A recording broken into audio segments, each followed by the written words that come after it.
നമസ്കാരം. ഇ.ഡി. പിണറായിക്ക് നേരെ വിരൽ ചൂണ്ടിയിട്ടില്ല. വിരൽ ചൂണ്ടിയത് മകളായ വീണ തേക്കണ്ടിക്ക് നേരെയാണ്, അല്ലെങ്കിൽ വീണ വിജയന് നേരെയാണ്. പാർട്ടി അംഗം പോലുമല്ലാത്ത വീണ വിജയന് വേണ്ടി അണികളെ ഇളക്കി വിട്ട് ഇത്രയും രാഷ്ട്രീയ പ്രേരിതമായ ഒരു ആക്രമം എന്തിനു വേണ്ടി നടപ്പിലാക്കി? എന്തായാലും അതിനുവേണ്ടി ജീവിതം കുരുങ്ങിയ യുവാക്കളുടെ കാര്യം ഗതികേടായി. കടുത്ത രോഷത്തോടുകൂടി ജനം പുറത്താക്കിയ ഒരു സർക്കാർ, അതിന്റെ നേതാവ്, ആ പാർട്ടിയെ അല്ലെങ്കിൽ LDFനെ ഇത്രയും വലിയ പരാജയത്തിലേക്ക് നയിച്ച നേതാവിന്റെ പാർട്ടി അംഗം പോലുമല്ലാത്ത മകൾക്ക് വേണ്ടി ഇവർ നടത്തുന്ന ഇത്രയും വലിയ അക്രമസമരം പാർട്ടിയുടെ അടിവേരിറക്കുകയുള്ളൂ. യുവാക്കൾ തിരിച്ചറിയണം, ഏത് പാർട്ടിയായാലും, കോൺഗ്രസ് ആയാലും BJP ആയാലും CPM ആയാലും CPI ആയാലും മറ്റേത് പാർട്ടി ആയാലും, ഇതുപോലുള്ള അക്രമസമരങ്ങളിൽ നിങ്ങളെ ഇളക്കിവിടുന്ന നേതാക്കൾ സുഖമായി ഉറങ്ങിയിരിക്കും. ഇന്നലെയും മിനങ്ങാന്നും നാലാന്നും എന്നും നിങ്ങൾ ജയിലിലാണ്. നിങ്ങളുടെ ജീവിതം ഗതികേടാണ്. നാളെ സ്കൂൾ തുറക്കുകയാണ്. നിങ്ങളുടെ കുഞ്ഞുമകൾ നാളെ അച്ഛൻ വാങ്ങിച്ചു തരുന്ന കുഞ്ഞുടുപ്പിന് വേണ്ടി കാത്തിരിക്കുകയായിരിക്കും. നല്ലൊരു പുതിയ ബാഗിന് വേണ്ടി കാത്തിരിക്കുകയായിരിക്കും. പുസ്തകത്തിന് വേണ്ടി കാത്തിരിക്കുകയായിരിക്കും. അച്ഛൻ ബൈക്കിൽ സ്കൂളിൽ കൊണ്ടാക്കുന്ന നിമിഷത്തിന് വേണ്ടി നിങ്ങളുടെ മകൾ കാത്തിരിക്കുകയായിരിക്കും. നിങ്ങളുടെ മകൻ പ്രതീക്ഷിക്കുകയായിരിക്കും. മകൾക്ക് എങ്ങനെ പുസ്തകം വാങ്ങിക്കൊടുക്കണമെന്നും, അല്ലെങ്കിൽ മകളുടെ നാളെ ഫീസ് അടയ്ക്കേണ്ടത് എങ്ങനെയാണെന്നും ആലോചിച്ച് നിങ്ങളുടെ ഭാര്യ നെഞ്ചിടിപ്പോടെ നിൽക്കുകയായിരിക്കും. മകനെ അടുത്ത് കാണാതെ വിങ്ങിക്കരയുന്ന ഒരമ്മയുണ്ടായിരിക്കും ആ വീട്ടിൽ. വിങ്ങിക്കരയുന്ന ഒരച്ഛനുണ്ടാകും ആ വീട്ടിൽ. സഹോദരന്റെ ഗതികേടോർത്ത് മനസ്സാൽ കരയുന്ന ഒരു സഹോദരനുണ്ടായിരിക്കും, ഒരു സഹോദരി ഉണ്ടായിരിക്കും ആ വീട്ടിൽ. അറിയണം, ഏതു പാർട്ടിക്ക് വേണ്ടിയായാലും അക്രമസമരത്തിൽ ഇറങ്ങുന്ന ആളുകളുടെ ഗതി ഇത് തന്നെയാണ്. അവിടെ നേതാക്കന്മാരുടെ മക്കൾ പഠിക്കുന്നത് എവിടെയാണെന്ന് ആലോചിക്കണം. അവിടെ നേതാക്കളുടെ അവസ്ഥ എന്താണ് എന്നൊന്ന് ആലോചിക്കണം. പിണറായി വിജയൻ ഇന്നലെയും സുഖമായി AC-യിൽ ഉറങ്ങിയിരിക്കും. വീണ വിജയൻ സുഖമായി ഉറങ്ങിയിരിക്കും. മുഹമ്മദ് റിയാസ് സുഖമായി ഉറങ്ങിയിരിക്കും. യുവാക്കളെ ആവേശത്തോടുകൂടി സമരമാർഗത്തിലേക്ക് എടുത്തു ചാടിച്ച സെക്രട്ടറി സുഖമായി ഉറങ്ങിയിരിക്കും. നേതാക്കളെല്ലാം ഇന്നലെ AC-യിൽ സുഖമായി ഉറങ്ങിയിരിക്കും, മിനങ്ങാന്നുറങ്ങിയിരിക്കും.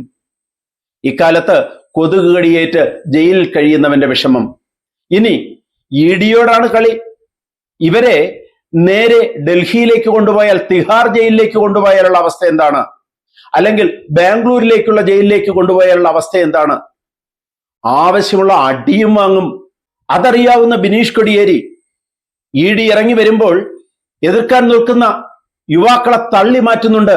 ബഹളമുണ്ടാക്കരുത്, മാറി നിൽക്കുക എന്ന് ആവേശത്തോടുകൂടി തള്ളി മാറ്റുന്നുണ്ട്. കാരണം അതിന്റെ ഗതികേടറിഞ്ഞ ഒരാളാണ് ബിനീഷ് കൊടിയേരി. നാളെ നിങ്ങളുടെ മക്കൾ ബാഗിന് വേണ്ടി, പുസ്തകത്തിന് വേണ്ടി കരയുമ്പോൾ പിണറായി വിജയന്റെ ചെറുമകൻ പഠിക്കുന്നത് CBSE വിദ്യാലയത്തിലാണ്. കേന്ദ്ര സർക്കാരിന്റെ വിദ്യാഭ്യാസ അവകാശ പദ്ധതി നടപ്പിലാക്കാൻ മടിയായിരുന്നു ഇടതുപക്ഷ സർക്കാരിന്. പക്ഷേ ആ ഫണ്ട് വാങ്ങുന്ന CBSE സ്കൂളിലാണ് പിണറായി വിജയന്റെ ചെറുമകൻ പഠിക്കുന്നത്. അത് പുറത്തിറങ്ങിയത് VD സതീശൻ മുഖ്യമന്ത്രി ആയതിനു ശേഷം പിണറായിയെ സന്ദർശിക്കാൻ പോയപ്പോൾ ചെറുമകനെ കണ്ടപ്പോൾ പഠിക്കുന്നത് എവിടെ, CBSE-യിലാണോ എന്നുള്ള ചോദ്യത്തോടു കൂടിയാണ് പൊതുസമൂഹം അത് തിരിച്ചറിഞ്ഞത്. കേന്ദ്ര ഫണ്ട് വാങ്ങുന്നത് നമ്മുടെ രാഷ്ട്രീയ വിശ്വാസത്തിന് എതിരാണ്. അല്ലെങ്കിൽ കേന്ദ്രം പുതിയ പാഠ്യപദ്ധതികൾ, അവരുടെ രീതി അനുസരിച്ചുള്ള പാഠ്യപദ്ധതികൾ അടിച്ചേൽപ്പിക്കും എന്ന് പറഞ്ഞ് സാധാരണ ജനങ്ങളെ പറ്റിച്ച നേതാക്കന്മാരുടെ മക്കൾ പഠിച്ചത് ഒക്കെ എവിടെയാണെന്ന് നോക്കൂ. എന്റെയും നിങ്ങളുടെയും ഒക്കെ മക്കൾ പഠിക്കുന്നത് ഇവിടെ സാധാരണ സർക്കാർ സ്കൂളുകളിലാണ്, അല്ലെങ്കിൽ എയ്ഡഡ് സ്കൂളുകളിലാണ്. പരമാവധി നാട്ടിൻപുറത്തെ അൺഎയ്ഡഡ് സ്കൂളിൽ ഒരു 7ാം ക്ലാസ് വരെയൊക്കെ. അത് കഴിഞ്ഞാൽ സാധാരണ സർക്കാർ സ്കൂളിലേക്ക് മാറും. സർക്കാർ സ്കൂളിന്റെ ഗുണഗണങ്ങൾ വാഴ്ത്തിപ്പാടുന്നവർ മക്കളെ അയക്കുന്നത് CBSE വിദ്യാലയങ്ങളിലേക്കാണ്. വീണ്ടും ഒരിക്കൽ കൂടി പറയുന്നു, നാളെ നിങ്ങളുടെ മക്കൾ കരഞ്ഞു വിളിക്കുമ്പോൾ, ബുക്കിന് വേണ്ടി, പുസ്തകത്തിന് വേണ്ടി വാങ്ങാൻ നിവൃത്തിയില്ലാത്ത ആ അമ്മയുടെ മുന്നിൽ നിന്ന് നെഞ്ചിലിടിച്ചൊന്ന് കരയുമ്പോൾ, അവന്റെ മുഖം സങ്കടത്തോടെ വീങ്ങി അവൻ സ്കൂളിലേക്ക് തിരിക്കുമ്പോൾ, പിണറായി വിജയന്റെ മകൻ വിവേക് കിരൺ വിജയ് പഠിച്ചത് MBA UK-യിലാണ്. അവിടെ അയാളുടെ ജീവിതം സുരക്ഷിതമാണ്. മകൾ വീണ വിജയൻ പഠിച്ചത് അമൃത വിശ്വവിദ്യാപീഠത്തിലും കോയമ്പത്തൂരിലെ ഭാരതീയർ വിദ്യാപീഠത്തിലുമാണ്. കേരളത്തിൽ സ്വാശ്രയ കോളേജുകൾക്കെതിരെ ശക്തമായ സമരം ഇവിടെ CPM അഴിച്ചുവിടുമ്പോൾ, LDF അഴിച്ചുവിടുമ്പോൾ, റോഡിൽ ആളുകളെ തടയുമ്പോൾ സ്വന്തം മകൾ പഠിച്ചത് അമൃത വിശ്വവിദ്യാപീഠത്തിൽ. സാധാരണ ജനം, പാവപ്പെട്ട അണികൾ ഇവിടെ ഇൻകിലാബ് വിളിച്ച് പോലീസിന്റെ അടികൊണ്ട് നിരത്തിൽ. ഇഡിക്കെതിരെയുള്ള ഈ സമരത്തിൽ പ്രതീക്ഷിച്ചത് മുമ്പ് MV രാഘവനെതിരെ സമരമുണ്ടായി കുറെ രക്തസാക്ഷികളെ കിട്ടിയ ആ അവസ്ഥയാണ്. പാവം പുഷ്പൻ വെടിയേറ്റ് കിടന്നു. അയാളുടെ ചുറ്റും നടന്നു പാടി പുഷ്പനെ അറിയാമോ. ഇവിടെ കുറച്ച് രക്തസാക്ഷികളെ കിട്ടിയിരുന്നെങ്കിൽ ഇപ്പോഴുണ്ടായ തെരഞ്ഞെടുപ്പ് തകർച്ചയിൽ നിന്നും ശക്തമായ ഒരു തിരിച്ചുവരവ് നടത്താൻ കഴിയും എന്നൊരു പ്രതീക്ഷ. ഓർക്കണം, ജനം മടുത്ത് പുറത്താക്കിയ ഒരു സംവിധാനമാണിത്. അവിടെ തൽക്കാലം പിടിച്ചു കയറി രക്ഷപ്പെടാൻ യുവാക്കളെ ബലി കൊടുക്കുകയായിരുന്നു. പോലീസ് അറിഞ്ഞു പ്രവർത്തിച്ചതുകൊണ്ട്, ED അറിഞ്ഞു പ്രവർത്തിച്ചതുകൊണ്ട് രക്തസാക്ഷികൾ വീണില്ല. പാർട്ടിയുടെ ഉദ്ദേശം നടപ്പിലായില്ല. ഈ സമരത്തിൽ എവിടെയെങ്കിലും ഏതെങ്കിലും ഒരു നേതാവിന്റെ മകൾ മുന്നിലുണ്ടായിരുന്നോ? ആരും ഉണ്ടായിരുന്നില്ല. എല്ലാവരും അവരവരുടെ സുരക്ഷിത സങ്കേതങ്ങളിലായിരുന്നു. നൽകാത്ത സേവനത്തിന് ഞാൻ സേവനമൊന്നും നൽകിയിട്ടില്ല എന്ന് വീണ വിജയൻ EDയോടും കോടതിയിലും സമ്മതിച്ച കാര്യത്തിന് 2.78 കോടി രൂപ കൈക്കൂലി വാങ്ങിയതിനാണ് ഈ കേസ്. കൈക്കൂലി വാങ്ങുന്നത് നേരിട്ട് വൈറ്റ് മണിയായി വാങ്ങാം. ഇവിടെ അബദ്ധം പറ്റിയത് ബാങ്ക് ട്രാൻസ്ഫർ ആയതാണ്. അതാണ് തെളിവായത്. നൽകിയ സേവനം എന്ത് എന്ന് പറയാൻ വീണയ്ക്കോ എക്സാലോജിക്കിനോ ഒന്നും കഴിയുന്നില്ല. അപ്പോൾ അനധികൃതമായി ചെയ്തു കൊടുത്ത മറ്റെന്തോ സേവനത്തിന് വേണ്ടി വീണ വിജയൻ കൈക്കൂലി വാങ്ങുകയായിരുന്നു. ആർക്ക് വേണ്ടി എന്നുള്ളത് സാക്ഷര കേരളം, ബുദ്ധിയുള്ള കേരളം മനസ്സിലാക്കി കഴിഞ്ഞു. പാർട്ടി അംഗം പോലുമല്ലാത്ത വീണ വിജയൻ തനിക്കെതിരെ ചോദ്യങ്ങളൊന്നും ഉണ്ടായിട്ടില്ല എന്ന് പിണറായി തന്നെ പ്രസ്താവിച്ചു കഴിഞ്ഞു 3-4 ദിവസം മൗനവ്രതത്തിന് ശേഷം. അപ്പോൾ എന്തിനു വേണ്ടിയായിരുന്നു ഈ സമരാഭാസം, ഈ സമര നാടകം? ED അന്വേഷണം സ്റ്റേ ചെയ്യണം എന്ന ആവശ്യം സുപ്രീം കോടതി പോലും നിരസിച്ചതിന് ശേഷമാണ് ED വന്നത്. നിയമപരമായി ഇത് ശരിയാണ് എങ്കിൽ, തങ്ങളുടെ ഭാഗം ശരിയാണ് എങ്കിൽ നിയമപരമായി കോടതിയെ ബോധ്യപ്പെടുത്തി തലയൂരി പോരാവുന്നതല്ലേ ഉണ്ടായിരുന്നുള്ളൂ. അവിടെ എന്തിനായിരുന്നു ഇത്രയും ആക്രമണങ്ങൾ അഴിച്ചുവിട്ടത്? ഈ പാവ യുവാക്കളെ കുരുതി കൊടുത്തത്? ഇത്രയും കുടുംബങ്ങളുടെ കണ്ണീർ ഇവിടെ വീഴ്ത്തിയത്? പാർട്ടി നേതാക്കളുടെ മക്കളോ ബന്ധുക്കളോ കേസിലകപ്പെട്ടാൽ അവരുടെ ഭാഗം അവർ നോക്കിക്കൊള്ളണം, പാർട്ടിക്ക് അതിൽ യാതൊരു ബാധ്യതയുമില്ല എന്നുള്ള പഴയ നിയമം എന്തുകൊണ്ട് പിണറായിക്ക് ബാധകമാകുന്നില്ല? കോടിയേരി ബാലകൃഷ്ണന്റെ മകൻ കേസിലായപ്പോൾ പാർട്ടി സെക്രട്ടറി ആയിരുന്നു കോടിയേരി.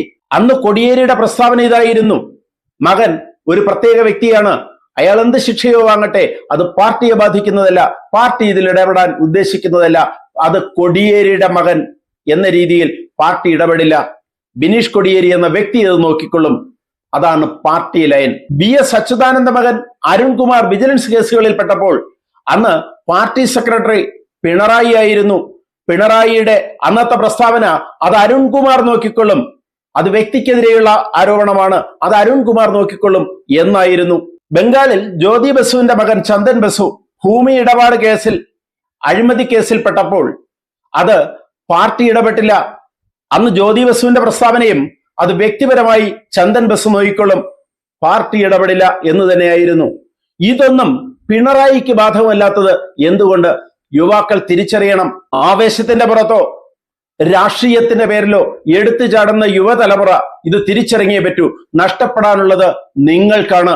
അത് ഏത് പാർട്ടിയിലായാലും, കോൺഗ്രസിലായാലും BJPയിലായാലും CPMലായാലും CPIയിലായാലും ഏത് പാർട്ടിയിലായാലും നേതാക്കളുടെ അഴിമതിക്ക് കുട പിടിച്ചുകൊണ്ട് അതിനെ ന്യായീകരിച്ചുകൊണ്ട് എടുത്തു ചാടുമ്പോൾ അറിയണം, കേസ് വന്നാൽ ആരും കൂടെ കാണില്ല, ഒരു പാർട്ടിയും കൂടെ കാണില്ല.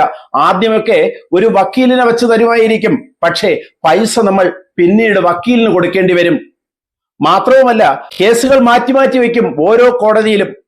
ഈ മാറ്റിവെക്കപ്പെടുമ്പോൾ രാവിലെ 10 മണി മുതൽ വൈകുന്നേരം 5 മണി വരെ കോടതിയുടെ വരാന്ത നിരങ്ങുന്ന അവസ്ഥ. അത് തന്നെയാണ് ഇവർക്കുള്ള യഥാർത്ഥ ശിക്ഷ.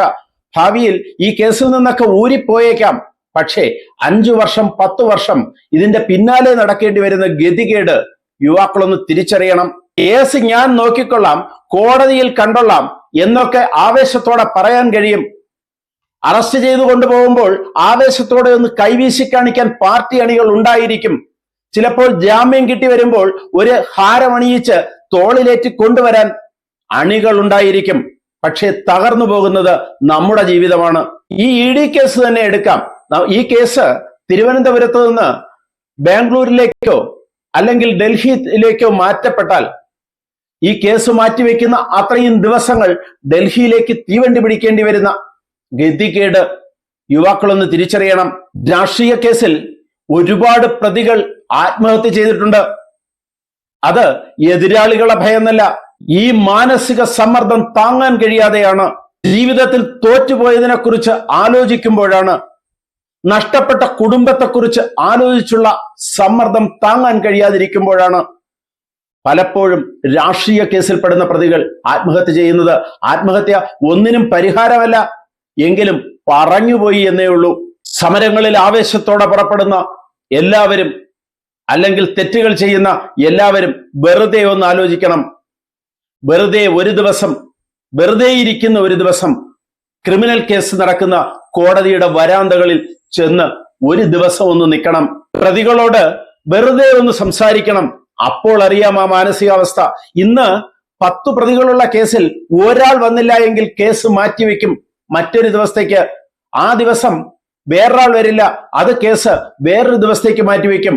മാറ്റിവെച്ച് നമ്മുടെ ജീവിതം ദുരിതമയമാക്കും. പിന്നീട് ഒരു തൊഴിലിന് പോകാൻ കഴിയില്ല. ഈ കേസുള്ളത് കൊണ്ട് തന്നെ ഒരു സർക്കാർ ജോലി കിട്ടില്ല. ഏതെങ്കിലും സർക്കാർ ജോലി ഉണ്ടെങ്കിൽ സസ്പെൻഷൻ. വെറുതെ പ്രതികളോടൊന്ന് സംസാരിക്കണം, അപ്പോൾ അറിയാം അതിന്റെ റിയാലിറ്റി. ഇപ്പോൾ ഇലക്ഷൻ കഴിഞ്ഞ് തകർന്നു നിൽക്കുന്ന പാർട്ടിക്കെന്ന് പറയുമ്പോൾ ശ്രദ്ധിക്കണം, CPM-നല്ല, അവിടെ പിണറായിക്ക് പിടിച്ചു കയറാൻ കിട്ടിയ ഒരവസരം, സഹതാപ തരംഗം ഉണ്ടാക്കാൻ കിട്ടിയ ഒരവസരം, അത് ഉപയോഗിക്കുകയാണ് ഇവിടെ ചെയ്തത്. പാർട്ടിയോടും പിണറായിയോടും അചഞ്ചലമായ കൂറുള്ള ഒരു സമൂഹം ഇവിടെയുണ്ട്. അവർക്ക് പ്രതികരിക്കാൻ കിട്ടിയ ആദ്യ അവസരം അവർ ഒന്ന് പ്രതികരിച്ചു പോയി എന്നേയുള്ളൂ. ഇന്ന് ഈ വാർത്ത റെക്കോർഡ് ചെയ്യുമ്പോൾ 26ാമത്തെ ആളും അറസ്റ്റിലായിരിക്കുകയാണ്. ഞാനിത് ഒരു പാർട്ടിയെ പറയുന്നതല്ല, ഏത് പാർട്ടിയിലായാലും ഇതൊക്കെ തന്നെയാണ് അനുഭവം. ദയവായി യുവാക്കൾ ഒന്ന് കേൾക്കുക, ഒന്ന് ചിന്തിക്കുക, ഒന്ന് ശ്രദ്ധിക്കുക. കൂടുതൽ വാർത്തകളും വിശേഷങ്ങളുമായി ഉടൻ ദയവായി ഈ ചാനൽ സബ്സ്ക്രൈബ് ചെയ്യുക.